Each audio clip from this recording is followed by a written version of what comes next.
जाय सुबुङा दुखु नांथाव सान दिनै मुंख्लं बिहुरां बर'नि थैनाय सान, बर' थुनलाइ आफादनि मुंख्लं सान।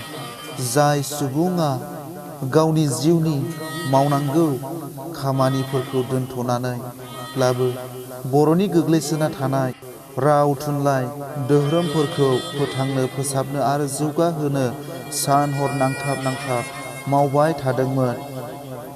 जाय सुबुङा बोखावजायै दरं जिल्लायाव बर' बिजोंनि गिबि फरायसालि गायसनदोंमोन, उन्दुना थानाय हारिखौ फोजास्रांनो बनजार लाइसि दिहुनदोंमोन, बाथौ धोरोमखौ फोसाबनो आरो जौगाहोनो थाखाय गिबि बिथाइ खन्थाइमा बिजाबखौ लिरदोंमोन, बर' थुनलाइखौ जौगाहोनो थाखाय बर' थुनलाइ आफादनि बोसोरथाम लेङाइ आफादगिरि आरो 13 बोसोर गाहाय नेहाथारिनि बिबान लानानै मावबोदोंमोन।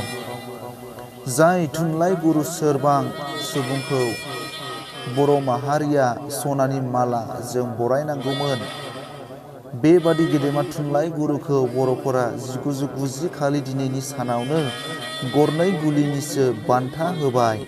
बेसे दुखुनांथाव आरो लाजिनांथाव बर'फोरनि थाखाय।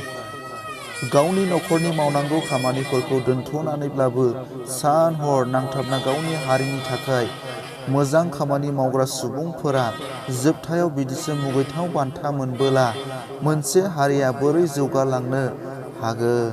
खन्थाइ मुलुगखौ मोजां मोनग्रा आंनि आंगो लोगो नोंथांमोन, बे खन्थाइ आवरायनायनि सायाव माबाफोर गोरोन्थि नुदोंब्ला आसि दिन्थिनानै कमेन्टआव खिन्थाहर आरो जुदि मोजां मोनदोंब्ला आंनि इउटुब चेनेलखौ साबस्क्राइब, लाइक, शेयार आरो कमेन्ट खालामनानै होनो दाबाव, जाहाथे आंनि गोदान खन्थाइ आवरायनानै आपल'ड खालामनायखौ नोंथांमोना बयनिख्रुइबो सिगां मोननो हानाय बादि।